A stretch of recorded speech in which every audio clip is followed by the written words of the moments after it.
incredible. That's just incredible. Now, did you have a support team to do this? How did you do all of this? UC Berkeley really supported it for the first program. So they recruited all the high school kids. They provided lunch, et cetera, et cetera.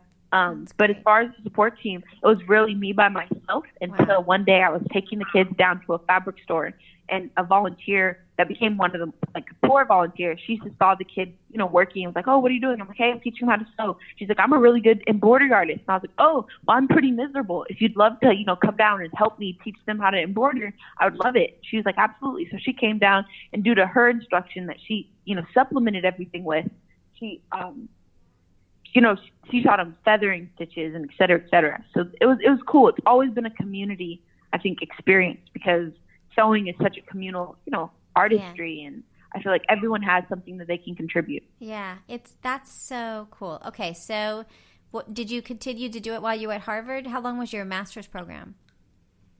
It was like 11 months, and I did workshops. So after the 6-week summer program, I was out at Harvard, and I was in an education school. So many high schools are just interested in programming. So I was like, well, we could do workshops. And workshops are basically like 4 to 3 hours or even 5 hours of like programming. And instead of everyone making their own mini art quilt, which they embroider and they complete, they quilt it, like they do everything from start to finish, they could just make a block and then we could embroider them. But then I soon realized after like one workshop, I'd get 37 blocks.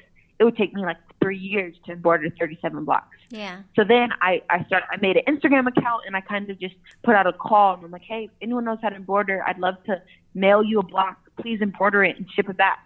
So first we had like 4 volunteers, but I was so appreciative. And soon as people got their blocks and they reposted, hey, I'm embroidering for this project. If you know how to embroider, please sign up. We have over 500 volunteers at this point. Wow. That's incredible, right? That's incredible. No, it's really been eye-opening to see how much the community cares. And I think the level of elevating youth voice that the volunteers do is remarkable. Like a kid can make a block and it'll look like, just fabric, and they'll write a note. Can you please embroider like no littering? And by the time the embroidery artist has embroidered no littering, they've also sewn in trash at the bottom. They've added a sun. Like, I think embroidering just adds another layer of handcraft to it that just amplifies the entire product at the end to just be eye-opening. So then, I was looking at the different steps. So step 1 is the workshop, which is like 90 minutes kind of. So are you still, and then the embroidery volunteers, and then the piecing the quilt top, how does that happen?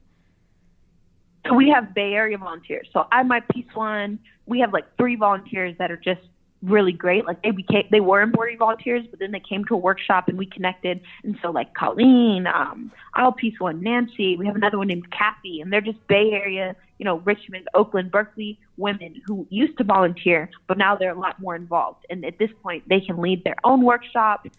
They could piece the quilt. So we'll kind of just have like a sew day at our long arm quilter's house, and we'll just all come, I'll bring food, and we'll really just, okay, what blocks do we want to do? Do we want to have a themed quilt? Do we want to keep it 100% to like this middle school group? Do we want to keep it to, it depends on the speed of how we get all the blocks back. So if we do a workshop, we ship all 30 blocks back. One block, we might get back in 9 months, while another block we'll get back in 30 days. Yeah. And so it's like we ask, about 45 days, but the embroidery volunteers have lives, and and I'm appreciative of their service. So it's not anything like, if you don't send it back, you're going to be in trouble. Like, it's all volunteer work. So. Yeah. Interesting. And then tell me about Nancy, your long armor. Nancy's, I say the core, like the glue. Like if SGSA had to be a model or like an apple, Nancy is the core. Nancy takes all the piece tops and kind of has a discussion. She might talk to some of the kids and adds messages, enhances them in such a custom way. Yeah. In my experiencing with my long arm quilts that I've done when I was younger, they have one design that's beautiful nonetheless, but it's the same design all over. Yeah. Nancy, because these quilts are so different, Nancy does different designs on each block. So a block that's about mass incarceration might be quilted in lines, while a block that's on air pollution inequality or just fog in China or toxic environment stuff, she might add in clouds and crying tears. And so the level that she adds on top of the embroidery, on top of the youth artistry is phenomenal. That's so cool. Now, how many quilts do you make? Like how, and then so how many quilts are you producing with all of this? It seems like you'll have a lot of quilts. Man, it takes a while. So at this point, I have 100 blocks or so that need to go into a quilt, but I'm working on 3 quilts. Wow. That's amazing. And then tell me about sharing. But we have about 20. You have about 20 quilts? We have about 20 done. And how big are they? Like 90 inches by 100 inches. Now, do you think you're gonna put them into an exhibit or a show? It makes me think like this has to be seen by people. Is that the intention of it, to have it like tour? It is, to have it seen. So at this point, we have a current exhibit in the San Jose Quilt and Textile Museum. Very cool. We have 2 quilts being shown at the Museum of Design Atlanta, which is called MODA. We have an exhibit opening in Ohio at the Ross Museum. So really the point is to make the art, and then SJSA is to facilitate it being seen. So it does. Like, it leaves the area that it was coming from, because really it's about, expressing marginalized youth voice. Yeah. Because typically the workshops we do, like we've done it with incarcerated youth. Their opinions, cool. Can be seen in, yeah. In just different areas. So it's really about just saying, hey, this is how this group of youth is feeling. And we always collect artist statements. We don't necessarily release all the information because it is a lot of minors. But we're going to say, hey, this block was made by Amber P. And this is how she felt. Yeah, that's really, really, really amazing. Now, yeah, that's really cool. So I have 2 questions, like 2 different prongs.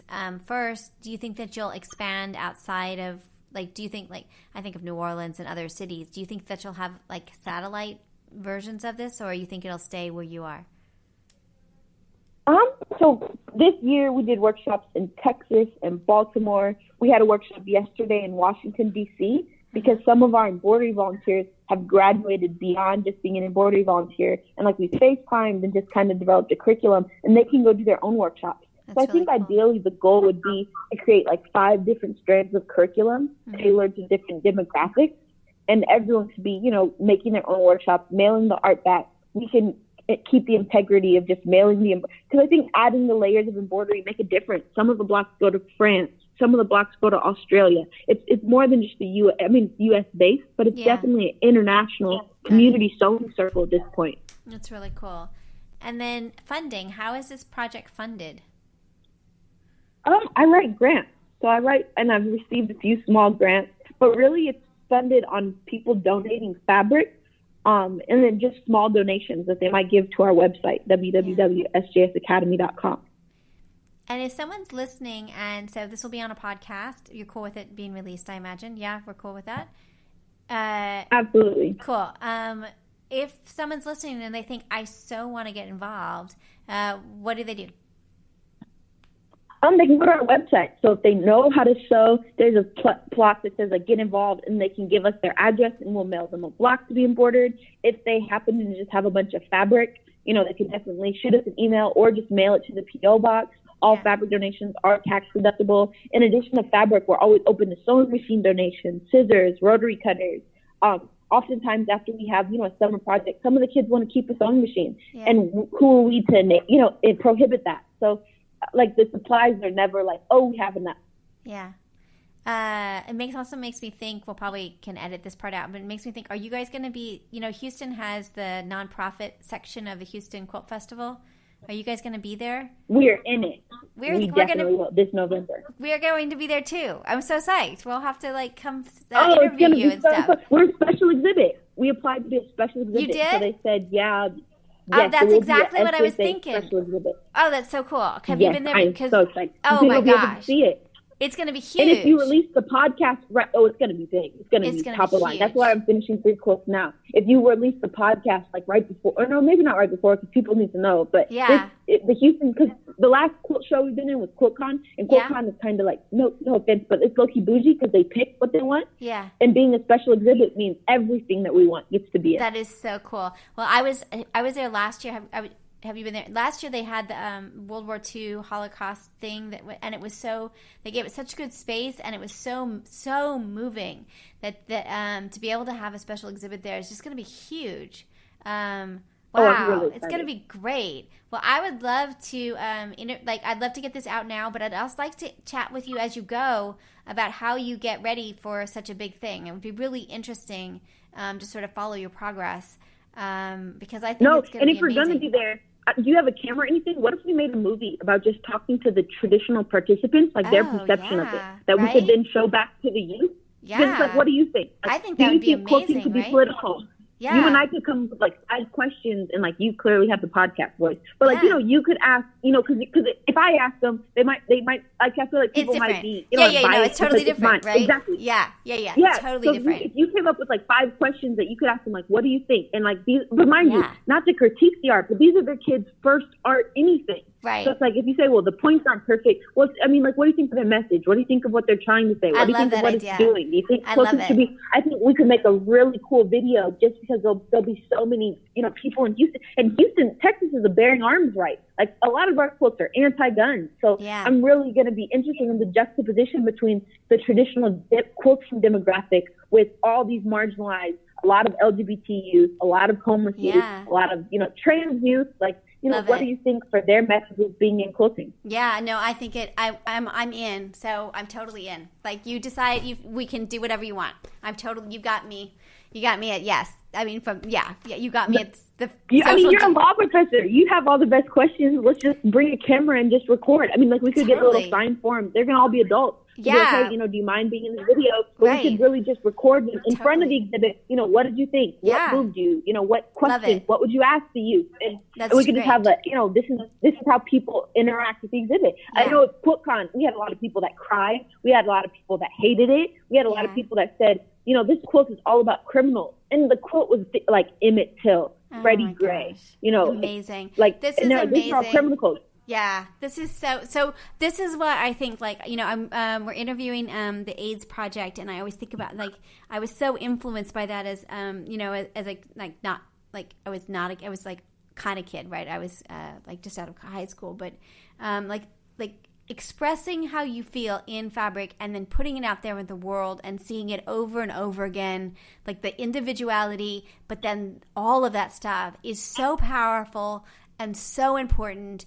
And is really it's really important. I just think there's nothing, it's just so powerful. Like, it's just, I don't know why. I think even more so than like a painting or something. Something about the physicality of it kind of is transforming. It is more powerful than quilting, especially when you add in a million layers. Like, because at the end of the day, we have many quilts that the youth have made from start to finish. But the community quilts, which hit such a broad array, we're literally making sewing accessible to all because it's low skill. It's not like you have to be great at something to be able to make this. And to have this community of volunteers who are willing to be the back burner of like this quilt, because the youth are like the main predominant artists. The embroidery volunteers are like enhancing the youth art. If you want to compete, this is really I feel like cool. the photos don't even do the details justice. But if you look at like the ABC, do you see the ABC close up of like G? No, because I'm really lame.